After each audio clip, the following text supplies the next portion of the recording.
Batman Arkham Legacy and slash or Batman Arkham Insurgency and slash or Batman Arkham Crisis. You didn't think I was gonna get Arkham Crisis, did ya? Crazy niche pull. Anyways, we're talking about the next Batman game. There's been talks a lot recently. Well, not so much recently, like as in like the past month, but like further back, there's been talks of a new Arkham game since like 2017.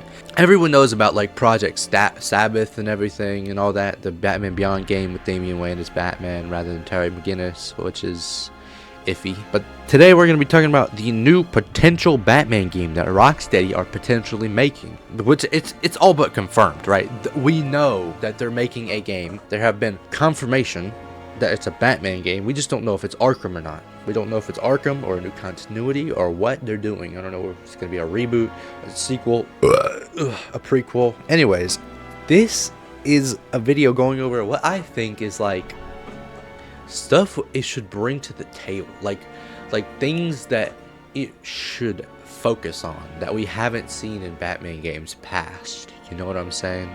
Stuff like the Batwing or Prometheus, or stuff like, I don't know, the 8 years between Arkham Origins and Arkham Asylum.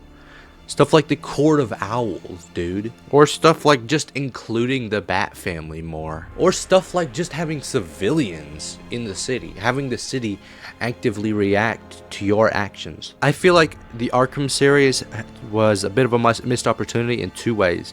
Firstly, the Nemesis system, oh my god, should have been utilized before WB sentenced it to banishment for the next 1,000 years. Still can't believe they did that shit, by the way. But I'm honestly surprised that nobody at Rocksteady ever thought maybe we should try that. Another big missed opportunity from the Arkham series, civilians.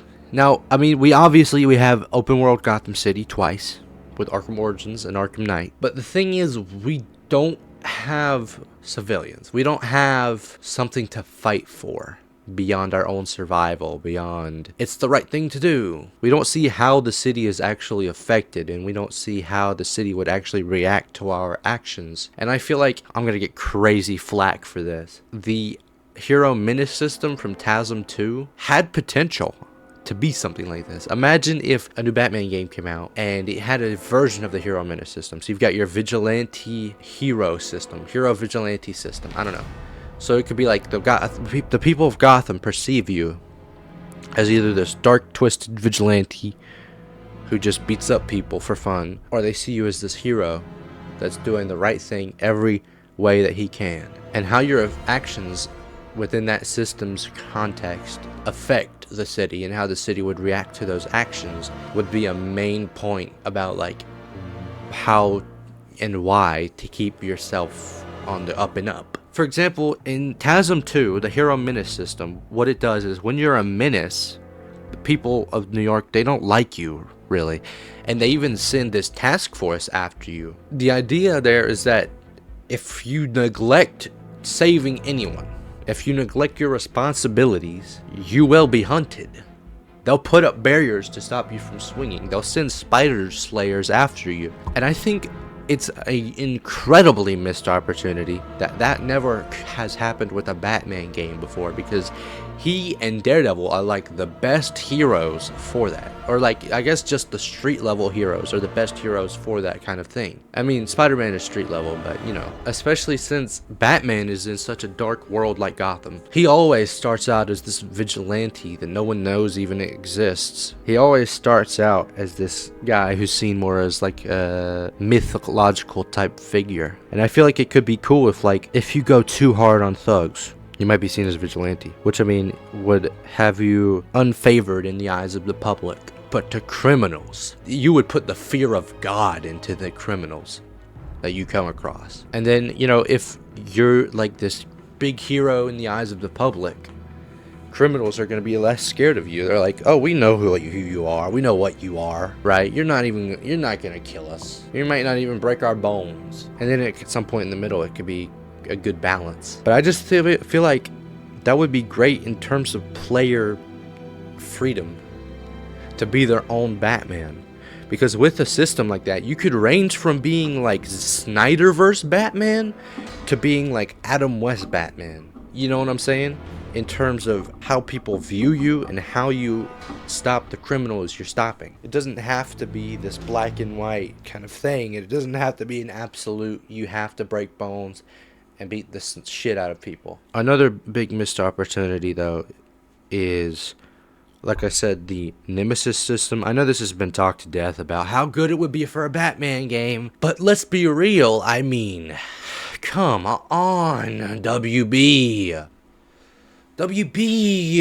Why can we not have a random thug rise through the ranks and become your arch nemesis? Why? We could even have it to where the Joker is like that. If we want to go the Jack Napier kind of route, we could have it to where the Joker starts out as a thug and then eventually he evolves into the Joker through the Nemesis system. Dude, that's crazy. I didn't think about that. And I feel like it could be cool if like you could also introduce it with like Bane. Almost like he starts out as this guy and it could be like he evolves with you, he follows you, right? His upgrades show, and like he keeps coming back through the Nemesis system and he keeps coming back better and better and better and better and better. That's Bane right there. He starts out as a strong foe for Batman and he can evolve into this unstoppable force. We could go from having Tom Hardy Bane to getting absolute Bane, bro, with the Nemesis system. It would definitely be a very cool way to see Batman's rogues gallery evolve over time. I feel like that's something that not a lot of games have right. It's that evolution of it. It's that whole what you don't see happen. Like the transformations and the upgrades and the evolutions that happen because of how they react to Batman's existence. Like Jack Napier getting turned into the Joker in Batman 89. Or Bane, maybe upgrading his Venom formula. Maybe he starts out by not having Venom and thinking he's enough. And then he starts using a little bit of Venom. Then he starts upgrading the formula. Then he starts almost overdosing on Venom because he thinks he needs to get better. Another missed opportunity is the lack of Bat family inclusion. Okay. I'm going to be completely honest with you. I love when Batman's alone. I love when he's a lonely guy, okay? I love the earlier stories where it's usually just Batman and Catwoman, and then usually just Batman even. But the thing I love the most about when Batman is alone is that we get to see the evolution. It starts out as Batman and Alfred, then Catwoman comes into the picture. She starts as a villain, then warms up to Bruce, and they start working together. Then Batgirl happens. Barbara gets inspired, becomes her own vigilante, then Batman recruits her full time. Then Dick Grayson's parents get murdered. We see him become Robin. Then, after years of being Robin, he becomes Nightwing, after seeing Bruce's actions be taken too far, and then he leaves. Then we get to see Jason Todd become the next Robin. After a few years, he dies due to the Joker. Then he comes back as Red Hood later. Then we get to see Tim Drake as Robin. After that, he becomes his own hero. And then we get to see Damian Wayne be introduced. You see how I'm going through this? And this is just the main hits. This isn't even bringing in people like Carrie Kelly or Duke, I almost said Duke Dennis, bro. Or Duke Thomas. Or Luke Fox. Or Kate Kane, dude.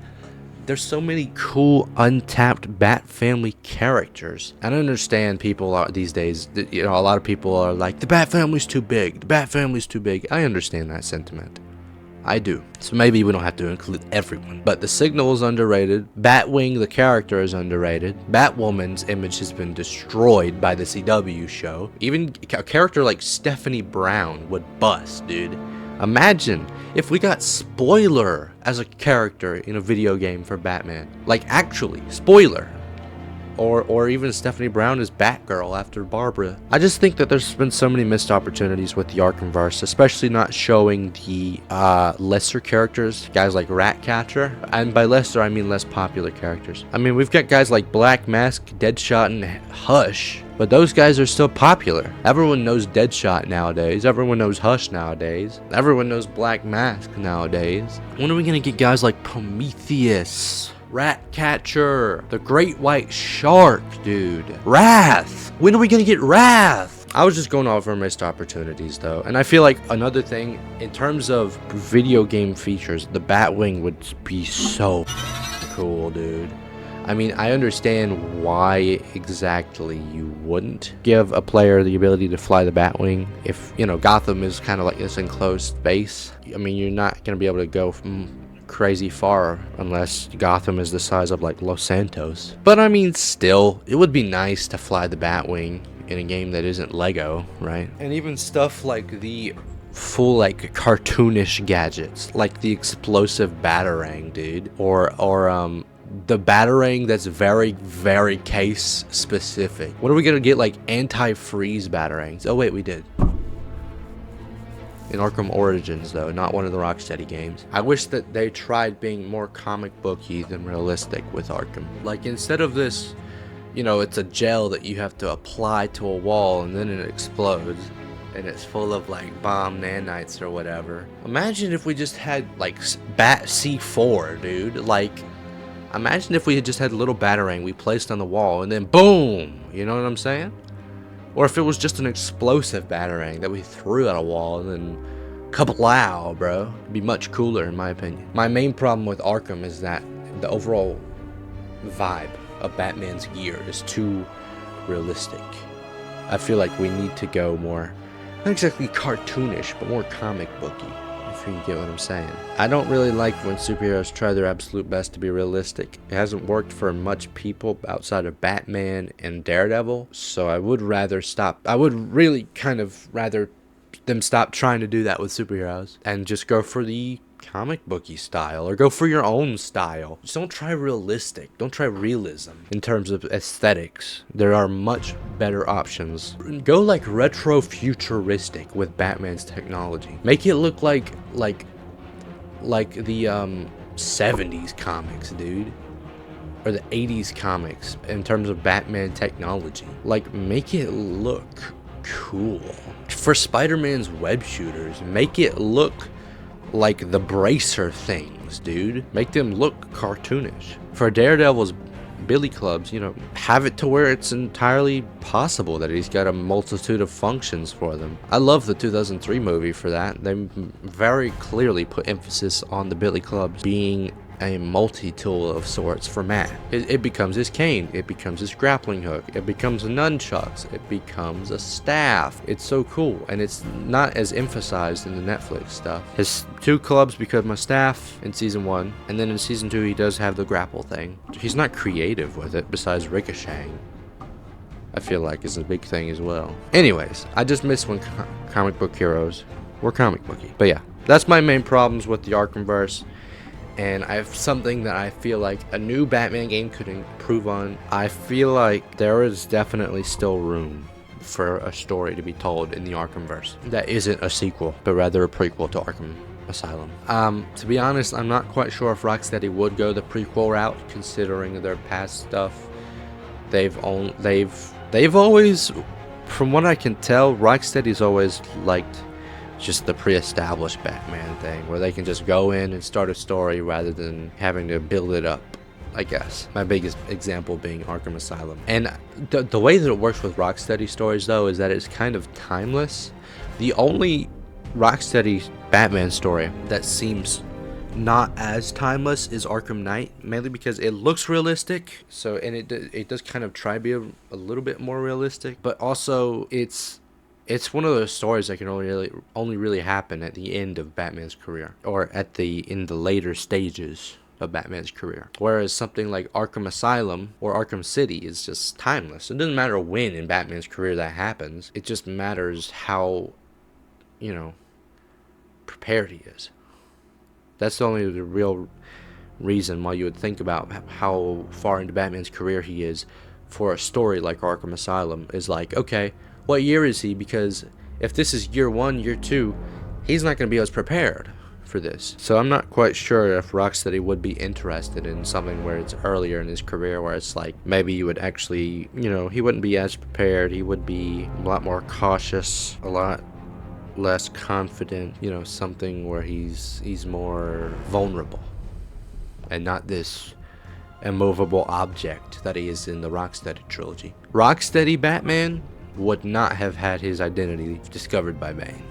I feel like they wouldn't have gone that way. So I'm glad WB Montreal did. Yeah, there's definitely still some space for the Arkhamverse to tell stories. There's like I said, 8 years between Arkham Origins and Arkham Asylum in terms of the timeline. But the thing is, I feel like something else to consider is just leaving Arkham behind for a little bit. Maybe we can go back to it at some point, but not right now. Maybe what we need right now isn't another Arkham game, but it's something more like a Web of Shadows or a Shattered Dimensions, you know, where it indulges in the comic bookiness and it takes pride in its past rather than trying to change it. Be honest, I'd much rather that than a new Arkham game. I love the Arkham series, don't get me wrong. I love the Arkham gameplay, but it's just, I feel like we have missed out on the Batman comic book experience ever since Dark Tomorrow crashed and burned. But yeah, that was pretty much it. Alright. Never meant to be so cool.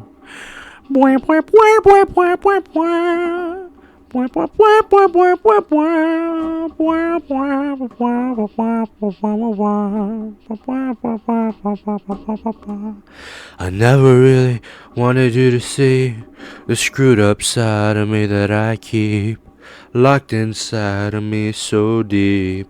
It always seems to get to me. I never really wanted you to go. So many things you should have known. I guess it's really just now. I never meant to be so cold.